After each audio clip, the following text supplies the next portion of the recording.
sommes à nouveau partis pour un update lecture, donc qu'est-ce que j'ai lu dernièrement et ce que j'en ai pensé.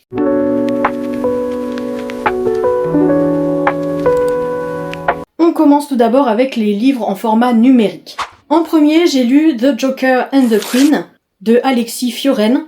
Celui-ci fait 388 pages, c'est sorti chez Black Ink et c'est de la dark romance. Je vous avoue qu'à l'heure actuelle où je vous en parle, je n'en ai pas énormément de souvenirs, donc ça a dû être une belle déception. Et en regardant dans mon carnet de lecture, je vous le confirme, ça a été un 1 sur 5, ce qui est ridicule par rapport aux notes que je mets d'habitude. J'ai hésité à le DNF et puis finalement, je me suis accrochée parce que j'avais quand même cet espoir qu'il y ait un retournement de situation, qu'il y ait quelque chose qui bouge un petit peu. Mais finalement, trop d'incohérences pour moi. On avait vraiment des passages qui n'avaient aucun sens par rapport aux pages précédentes. On a une histoire d'amour qui est basée essentiellement sur le physique et la sexualité, et ça, c'est vraiment quelque chose dans lequel je ne peux pas, je n'arrive pas à passer outre. Pour moi, ce n'est pas possible d'avoir un amour sain avec quelqu'un si c'est basé essentiellement sur la passion. Donc ça a été bien évidemment un gros point négatif. En plus de ça, les retournements de situation, certes on en avait, mais ils n'étaient pas crédibles. On a une révélation en particulier qui m'a saoulée, qui vraiment m'a fait me dire mais c'est lourd, c'est très lourd. Donc bien évidemment, je ne vous conseille pas ce roman. Je suis contente de l'avoir sorti parce que ça m'en fait un en moins dans ma pile à lire, mine de rien. Mais ce fut un échec. Nous avons un deuxième livre que j'ai lu en format numérique et il n'est autre que Inside Mac, le premier tome d'Eni Ellie. Celui-ci fait 400 pages, on est également sur de la dark romance et c'est aussi sorti chez Black Ink. Mais pour le coup, j'ai adoré. Je l'ai noté 4 étoiles sur 5, ce qui est pas mal du tout. J'ai très hâte de découvrir le second tome. On part sur une histoire avec une flic infiltrée qui fait ce travail essentiellement dans le but de venger la mort de son père. Donc elle veut retrouver les assassins de celui-ci afin de se venger. D'un autre côté, nous avons un homme qui, lui, fait partie de la mafia et est sur le point de prendre la relève du grand patron. Faites attention à vous parce qu'on a beaucoup de trigger warning assez violents. On reste sur une dark romance quand même, qui touche bien sûr au monde de la mafia. On a énormément de tension dans ce livre, donc c'est assez smutty, c'est vraiment sympa sur ce côté-là. Et il y a ce côté amour interdit, où non, on ne peut pas franchir cette barrière. Parce que elle est là pour coincer les meurtriers de son père, et lui ne la connaît pas. Et il ne sait pas ce qu'elle est. Donc il n'a aucune confiance, et en tant que membre de la mafia, je pense que la confiance est de rigueur. C'est très bien écrit, vraiment ça s'enchaîne très très bien, assez facilement. On a un contact avec la police qui est là sans trop être pesante. Par contre, le monde de la mafia est un petit peu plus présent parce que on plonge clairement dedans avec cette flic qui est infiltrée. Et c'est quelque chose qui m'a beaucoup plu.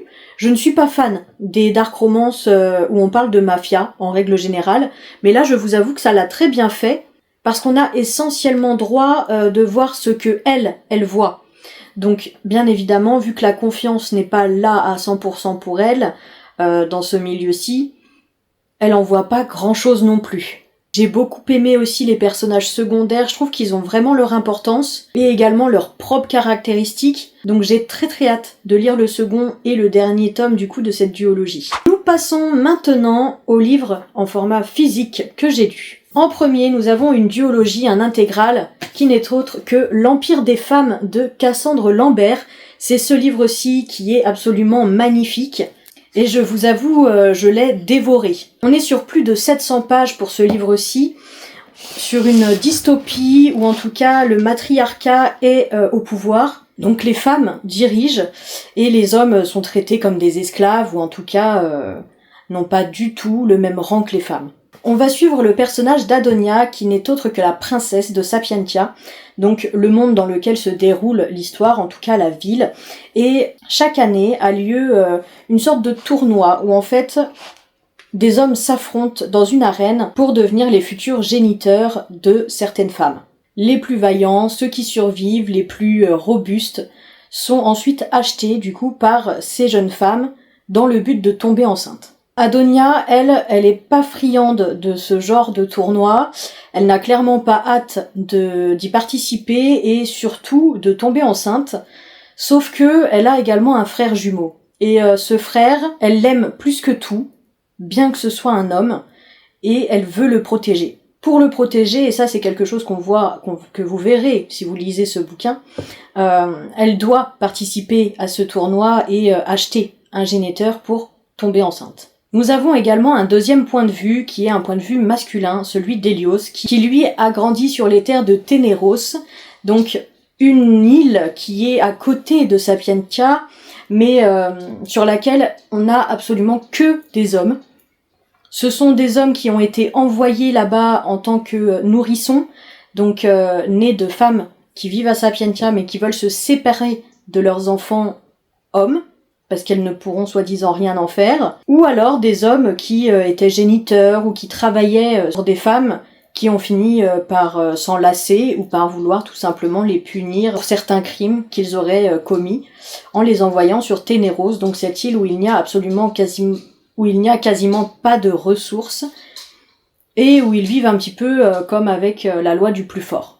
Hélios, c'est un personnage que j'ai trouvé très attachant, notamment par le biais de son ami, qui l'accompagne quand même une bonne partie de la duologie. C'est un personnage qui est taciturne, qui est grognon, qui aime pas forcément le monde dans lequel il évolue, mais en tout cas il a cet espoir qu'un jour ça change et il veut faire en sorte que ça bouge. Bien évidemment, vous l'aurez compris, Adonia et Hélios vont finir par se rencontrer, tout simplement parce que à Ténéros, c'est là où on recrute les prochains hommes pour le tournoi.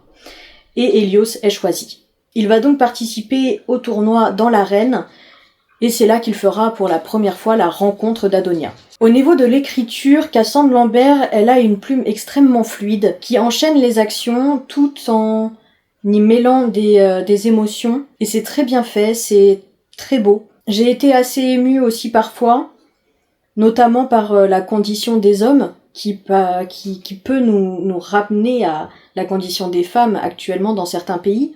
Le seul point négatif, à mon sens, c'est la fin, qui pour moi est beaucoup trop simple. Ça manquait de crédibilité, de réalisme, et je trouve que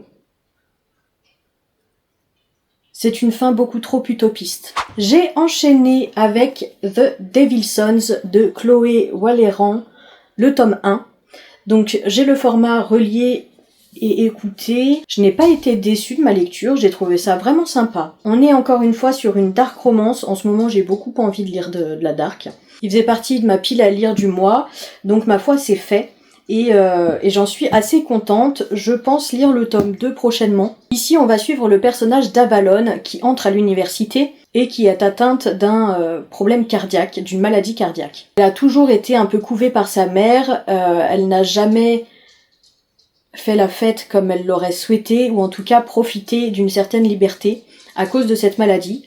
Et en entrant à l'université, elle compte bien un petit peu changer tout ça, parce qu'elle sait que sa vie est comptée, et donc qu'elle veut en profiter. Sauf que elle ne s'attendait absolument pas à rencontrer déjà la sœur d'un membre d'un gang, et encore moins du coup à en faire partie. Bien évidemment, Avalon n'a pas le choix, elle est encore une fois forcée à rejoindre ce gang. Ceci dit, elle est très vite amie avec ses membres du gang, tout simplement parce que ce sont des mecs quand même très sympas, très protecteurs avec elle, et elle ne voit pas forcément le mal au départ. De même, on en a un dans l'ensemble qui sort un petit peu du lot, qui est le plus fermé et assez méchant, je dirais, avec elle. Il a le sang chaud également.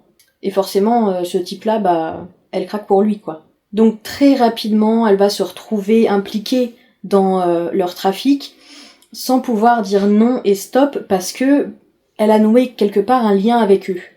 Je précise aussi que on a la mythologie nordique qui est mise en avant et sa religion, chose que j'ai beaucoup aimée parce que si vous regardez mes vidéos, si vous regardez mes vidéos assez régulièrement, vous pouvez vous rendre compte que la mythologie nordique et notamment la religion nordique est pour moi extrêmement importante et que ça a un réel sens dans ma vie. Donc bien évidemment, j'ai adoré suivre cette histoire aussi au travers de ses traditions, au travers de la mention de ses divinités et autres. C'est aussi une écriture très simple à lire, on est vraiment sur quelque chose qui est pas prise de tête. Étant donné que ça se passe, on va dire à peu près dans nos années là, bah ça reste un langage très courant, on a des messages, c'est un peu spicy aussi, bref c'est une bonne dark je trouve, pour commencer en tout cas. Parce qu'on n'est pas sur des triggers non plus horribles. Pour ce tome 1, on est sur un petit peu plus de 460 pages. Ça se lit tout seul, vraiment. Et écoutez, j'ai hâte de voir la suite quand même parce que ça se finit sur un cliffhanger. On a également beaucoup de révélations à la fin qui peuvent choquer, qui peuvent nous surprendre. Pour ma part, je reste, on va dire, assez mitigée là-dessus. J'attends de voir le tome 2, en fait, pour me faire vraiment une idée. Ce genre de révélation, en règle générale, je trouve ça très maladroit ou assez mal fait, donc j'attends de voir la suite. J'ai enchaîné avec le 3e tome des Détectives du Yorkshire, donc Rendez-vous avec le mystère de Julia Chapman. Ce livre-ci, c'est un réconfort, un livre doudou, douillet. Et j'ai quand même eu un petit peu de mal à rentrer à nouveau dans cet univers, parce qu'on est sur un 3e tome, donc bien sûr on retrouve le village, on retrouve les personnages, pour lesquels je m'étais beaucoup attachée, et ça faisait longtemps que je n'avais pas lu un de ces livres, donc forcément le temps de me remettre un petit peu dedans, ça a été assez long. Ceci dit, on va dire un quart après, bah c'était reparti et je retombais amoureuse des personnages principaux et de la plume de Julia Chapman. Cette autrice, elle a vraiment le don d'enchaîner les actions, d'enchaîner le suspense. On a beaucoup de mystères en fait dans cette saga. Par tome, on n'est pas sur une enquête. On a une enquête, ok, mais à côté de ça, il y a plein d'autres événements qui entrent en compte et pour lesquels on reste un petit peu dans un suspense haletant. C'est quelque chose que j'apprécie énormément dans cette saga. Ici, au niveau de l'enquête, on va tout simplement être à la recherche d'un certificat de décès d'une jeune femme qui serait décédée il y a une 20aine d'années. Sauf que bizarrement, personne ne trouve de certificat de décès et encore moins de preuves que cette femme est réellement décédée. Donc s'ensuit toute une enquête pour savoir où elle est morte, qu'est-ce qu'elle est devenue, qu'est-ce qui lui est arrivé, comment elle est décédée, et donc tout un mystère familial qui est absolument incroyable. J'avais deviné un point et donc une révélation dans ce roman qui était quand même assez logique quelque part. Pour autant, ça m'a pas empêché d'apprécier ma lecture et vraiment d'adorer ce moment. Je l'ai noté 3,5 sur 5. Et comme d'habitude, on finit sur une petite note de il reste un petit suspense et on aimerait bien connaître ce qui va se dérouler ensuite. L'histoire entre Samson et Delilah, je la trouve incroyable, parce que là, on est sur un slow burn qui slow comme il faut.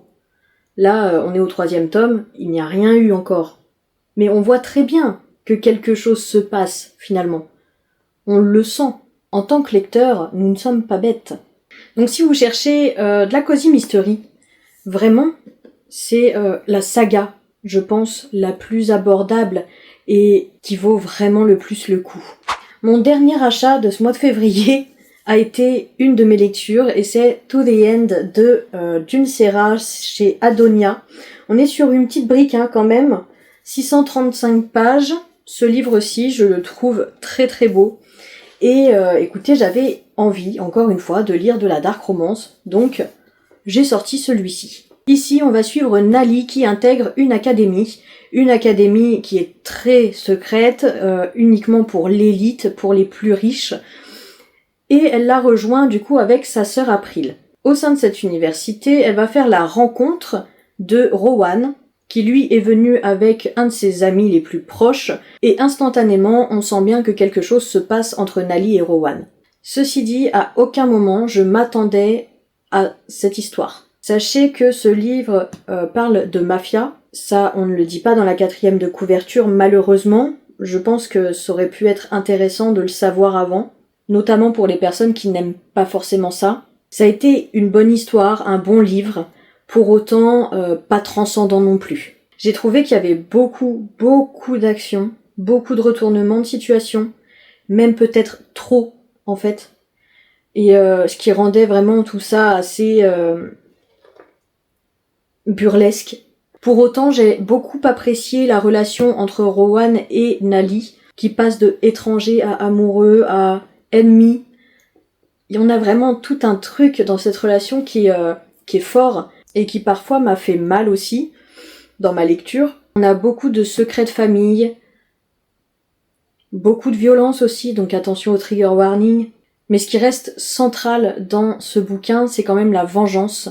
Et ce besoin, cette envie de vengeance qui est extrêmement fort pour Nally autant que pour Rowan d'ailleurs, et qui va planer tout le long du bouquin. Donc on reste vraiment longtemps dans une sorte de suspense un peu frustrant, j'ai envie de dire. Je l'ai trouvé un petit peu long aussi pour l'histoire. Je pense qu'on aurait pu enlever quelques pages. Après, c'est pas forcément grave. Franchement, j'ai quand même bien aimé, quoi. Et ma dernière lecture a été une autre duologie, donc un autre intégral. Elle et le feu, suivi de Elle et la cendre, d'Alice Doublié.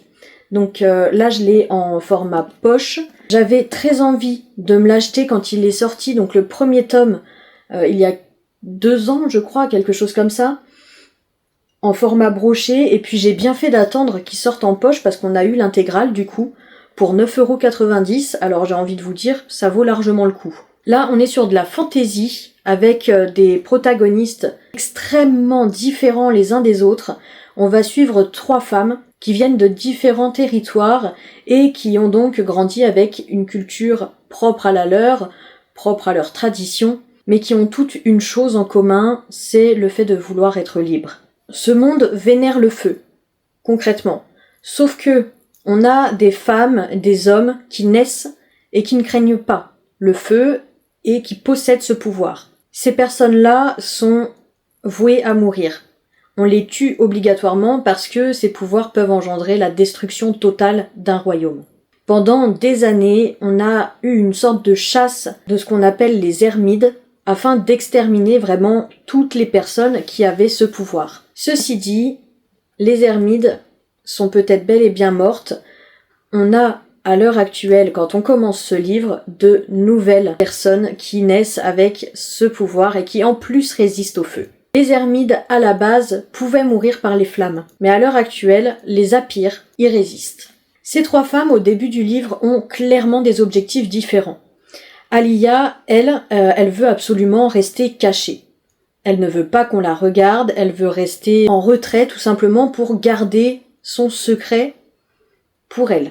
Car s'il venait du coup à être découvert, ce serait terrible. D'un autre côté, nous avons Effia qui souhaite au contraire être remarquée. Elle veut qu'on la voie, elle veut être vue, parce qu'elle a trop l'habitude de se sentir transparente. Et enfin, on a Sibylle, qui vient d'un royaume fragile, qui, elle, a besoin de se faire des alliés. Toutes les 3, elles vont se rencontrer lorsque le prince du royaume les convie parce qu'il va devoir se marier et choisir sa future femme. Bien évidemment, rien ne se passe comme prévu, c'est évident. J'ai beaucoup aimé cette duologie, je l'ai trouvé très sympa. En tout cas, le premier tome a été au début très introductif, donc assez longuet, j'ai trouvé, mais très vite, ça s'accélère et on rentre vraiment dans le vif du sujet, donc c'est assez sympa. Beaucoup d'action aussi, des histoires d'amour bien évidemment, mais pas que, des histoires d'amitié, de trahison. C'est très riche en tout cas en termes de sentiments.